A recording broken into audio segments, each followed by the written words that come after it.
Hello there, Aquarius sign. Welcome to your monthly reading. So, this reading is for the month of December. Love reading for Aquarius, Sun, Moon, Rising, Venus. Aquarius, hindi lahat maka-resonate sa reading na to.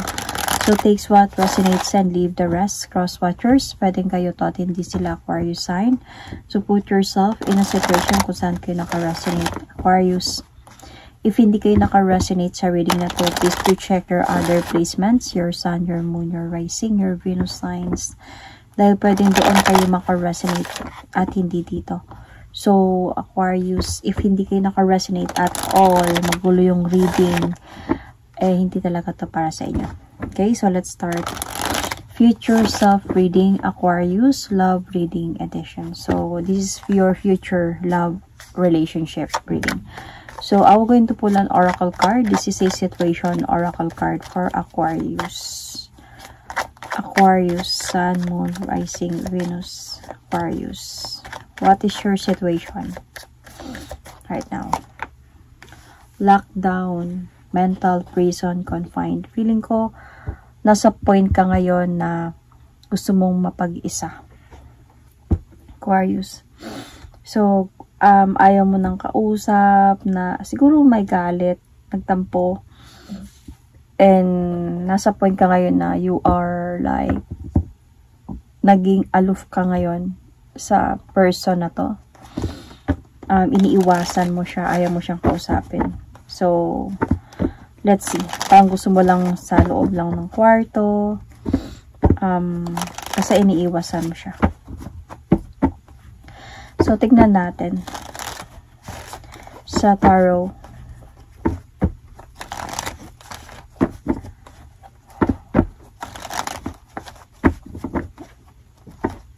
Aquarius, December love reading, future self love reading.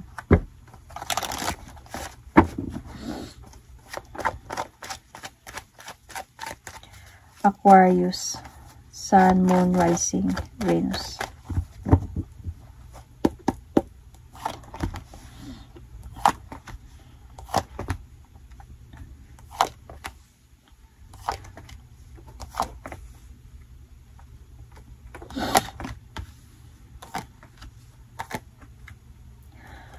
Aquarius, where are you like right now?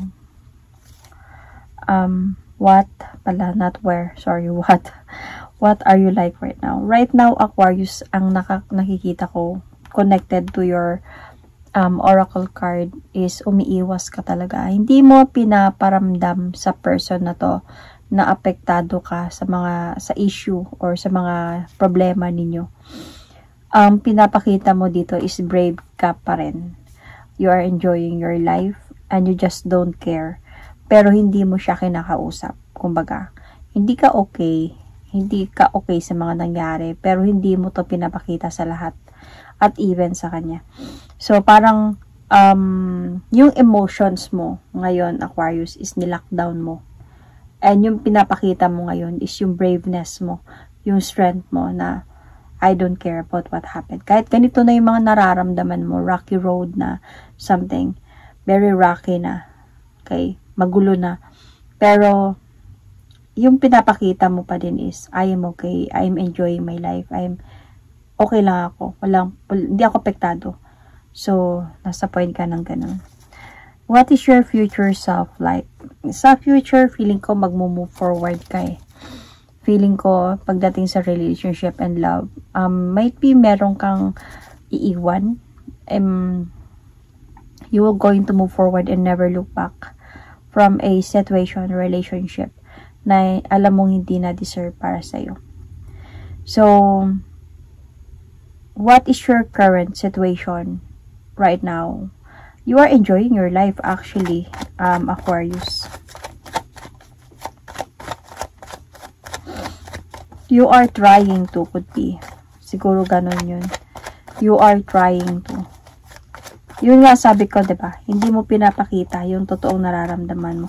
Pero sa totoo lang, as a point ka ngayon na medyo naiipit, could be sa nararamdaman mo. Whether just to really walk away emotionally or mag-aantay pa ako sa pagbabago ng person na to. Mga ganon. Pero hindi mo yung pinapakita, sinasarili mo yun. Ang pinapakita mo na okay lang, hindi ako apektado sa mga nangyari. Pero ang bigat-bigat na ng nararamdaman mo. Because feeling ko, Aquarius, gusto mo din talaga ng isang successful relationship. Kung marriage ba, then marriage. Depende to sa inyo kung saan kayo naka-resonate, Aquarius.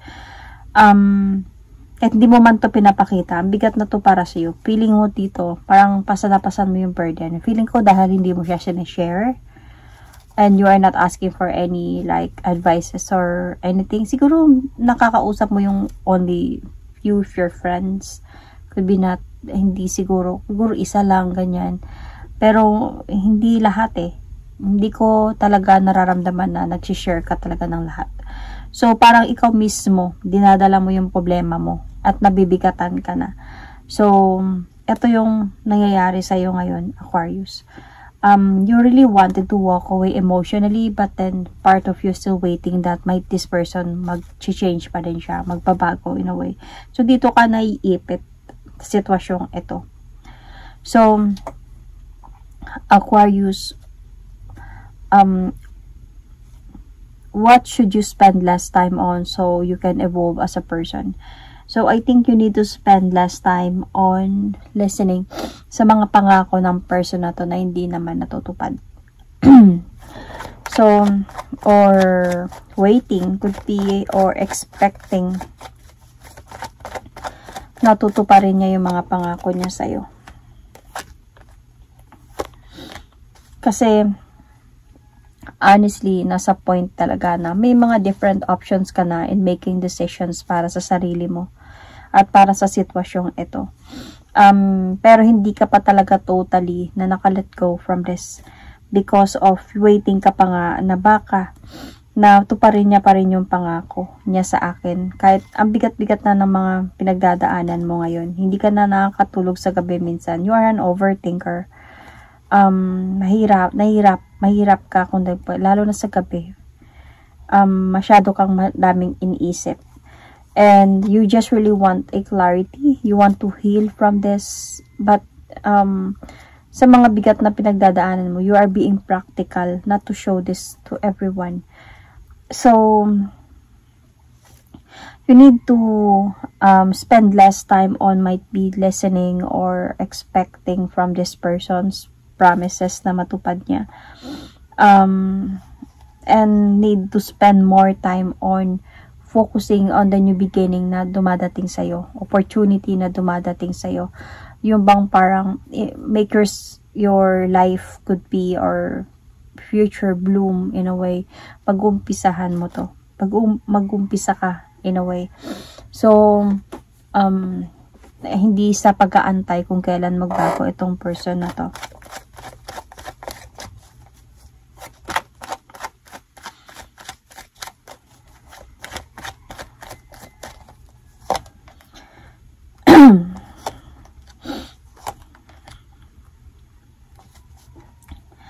So, I can see here, Aquarius, that you need to focus more on yung bang parang towards a new beginning of your life. Ipaglaban mo din yung sarili mo. Either yung karapatan mo or sarili mo. So, as a point na move forward in a way, have some ideas anong mas maganda na pwedeng gawin sa buhay ko other than this. So, might be kailangan mo din mag-soul searching, kailangan mo ng have time for yourself to think, tama pa ba to? Okay pa ba to? Healthy pa ba to mga nangyayari sa love life ko? So,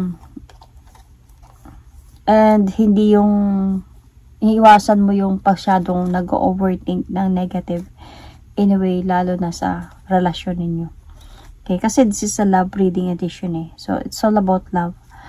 So, anyway, Aquarius, what you should remember to do so, you can set yourself up in the future. So, I think you should remember na meron at merong, your future self want you to remember to do so na meron at merong nakalaan para sa'yo. Could be meron at merong tao na magmamahal ng totoo para sa'yo. Somebody is meant for you. Could be.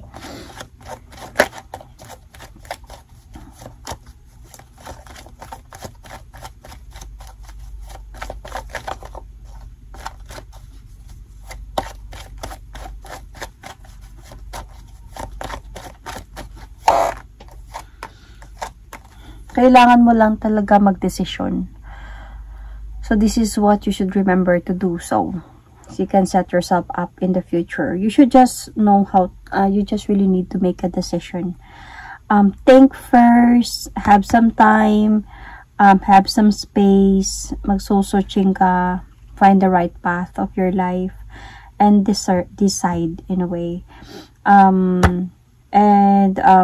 Depende yan kung ano yung magiging decision mo. One day, makakamit mo din yung right relationship na gusto mo in the future. Kumbaga, kung sabihin na natin na asawa mo to, kung sakaling asawa mo to, isang araw, itong person na to will still going to come back and will still going to realize na mas mahalaga yung marriage ninyo kaysa sa kung ano pa man yan. So, pwede mabalik din yung harmony ng pagmamahalan ninyo. Pwedeng maging masaya ba rin kayo ulit in a way. So, if this is like relationship only and not marriage, one day may dadating din na para sa'yo, na someone na magmamahal sa'yo and will going to offer you the marriage that you want. Yung parang seryosong relasyon, commitment. And naging happy ka din one day once na makapaghilom ka and once na you will going to value yourself more in the future, may darating na para sa'yo in a way. So, kailangan mo lang mag-decide. Kailangan mo lang talaga mag-desisyon. Nasa point ka naman na ngayon na ganun eh. Parang almost there. Kaya nga sabi ko in the future, diba? You will going to move forward and never look back. So, might be in the future, you will still going to decide to choose yourself. Kaysa sa relasyon na hindi ka pinapahalagahan. So, what you should let go of to become the best version of yourself. So, let's see about this.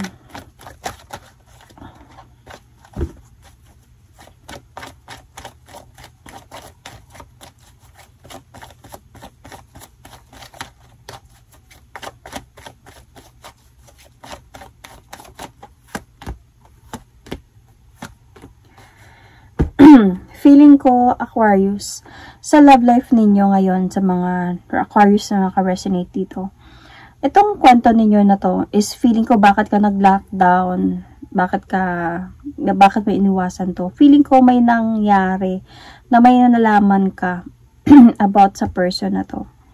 And as a point na kahit may hindi mo pinapakita yung totoong emosyon mo, totoong nasasaktan ka, pero parang as a point ka na you are also looking for a revenge, could be, or something. You really want, parang feeling ko nag-stalk ka talaga to find out the truth, kung ano ba talaga, bakit nangyari to sa akin, bakit ganito. So, even if na may mga clarity na sa'yo, parang hindi ka pa kontento, kasi feeling ko, hindi niya sinabi sa'yo to. Parang nalaman mo lang to, or may nakita ka lang, and hindi siya nag-explain sa'yo ng maayos. Nang humantong na lang kayo, might be sa separation, or something, or either, nung nalaman mo yung katotohanan, kinonfront mo sa kanya, and hindi kayo nag-usap, or baka ikaw mismo yung parang, nilockdown mo yung sarili mo, hindi mo siya kinausap, and you are waiting for this person to explain to you, na walang nangyayari. So, kasi ang kailangan kasi i-let go mo dito is yung palagi kang nag-i-stalk. Kasi lalo ka kasing lalo ka may stress sa kakastalk, kumbaga search na anong kailangan pang malaman mo, ng mga clarities pa. Probably one clarity is enough para makapag-move forward ka na. Because I think this is what you really want. Confused ka pa eh. Siguro feeling ko yung nangyari sa inyo is hindi pa talaga siya totally like para sa'yo na I understand, okay na to, move on na ako, parang ganyan. So parang sa'yo, maraming question mark, anyway, hindi ka makapaniwala siguro, or nag-aantay ka ng message from this person. So confused ka ba about nararamdaman niya, nararamdaman mo, kasi nag-aantay ka dito eh. Kahit pa siguro hindi mo to pinapakita, nag-aantay ka na baka magbago siya, baka ma-realize niya na mas mahal niya ako, or something like that. So, instead of doing that, let go of that. And, you just really need to free yourself from this. So,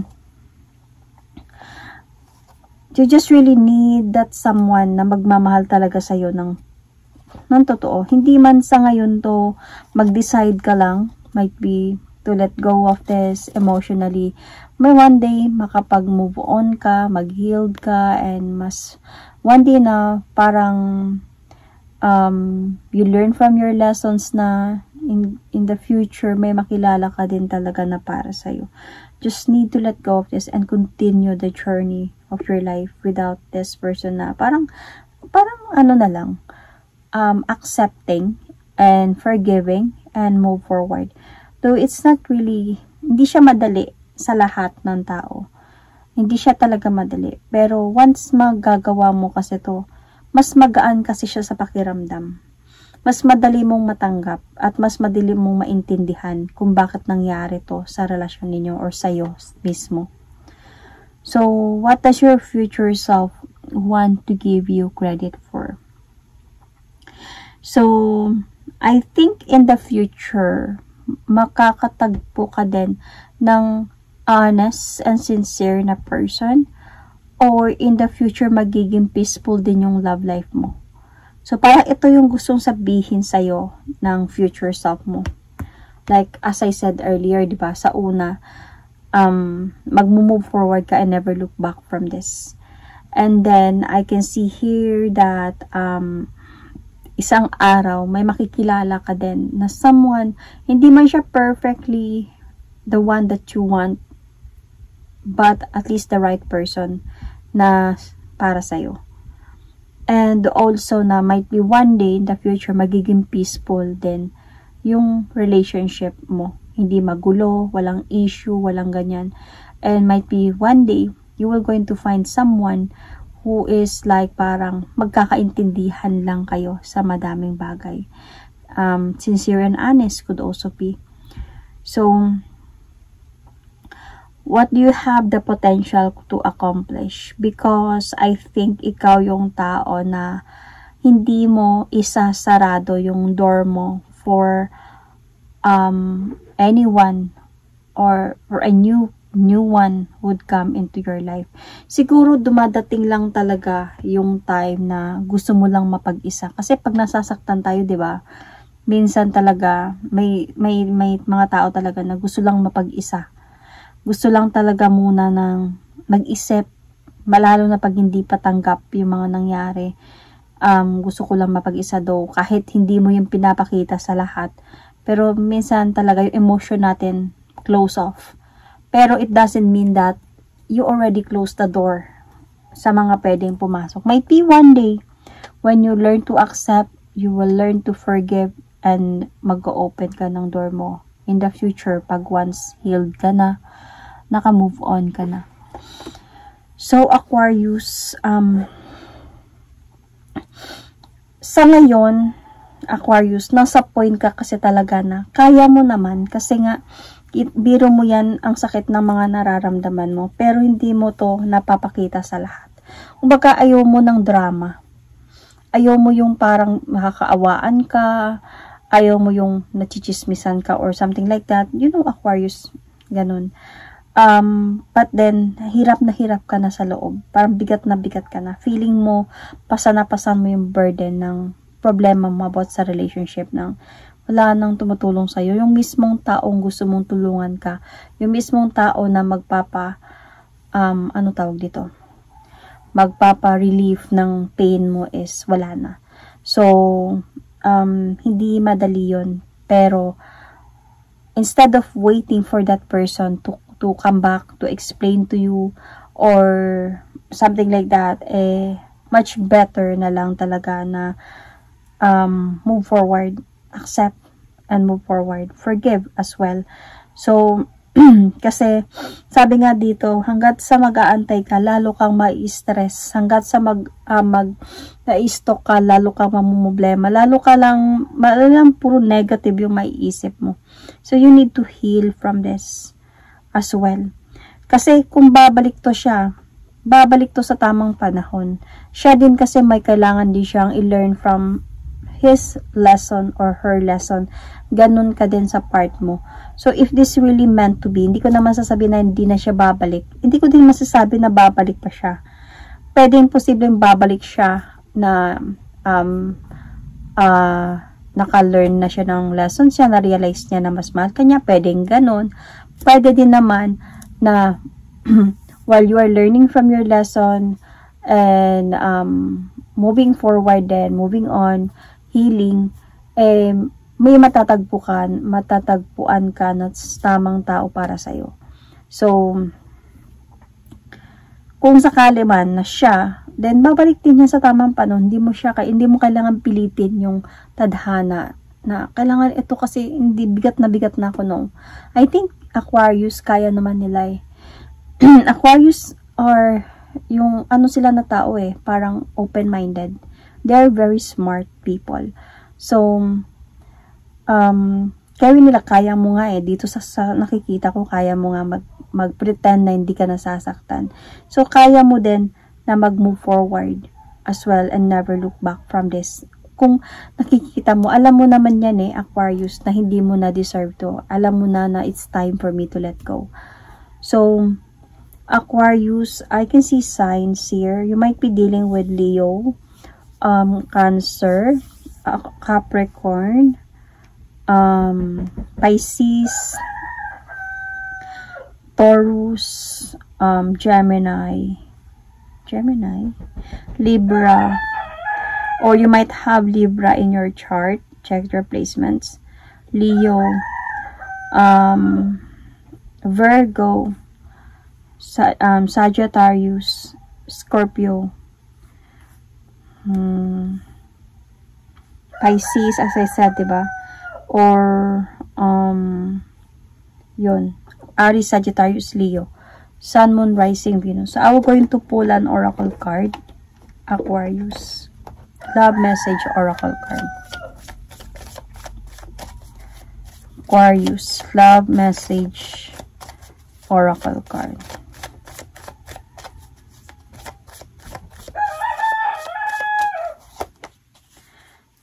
My beloved, though we may be physically apart, spiritually we are always united. For love transcends space and time, nothing is missing. Maybe this message is from your right person in the future. So, might be hindi pa to dumating, or might be this is the person, etong person na to, and might be one day, ganito man yung mga nangyari sa iyo. Sabi ko nga, di ba, kanina, pwede siyang bumalik, pwedeng right person yung darating. So, this is from the person who really love you. So, that is my reading for you, Aquarius. Thank you and God bless.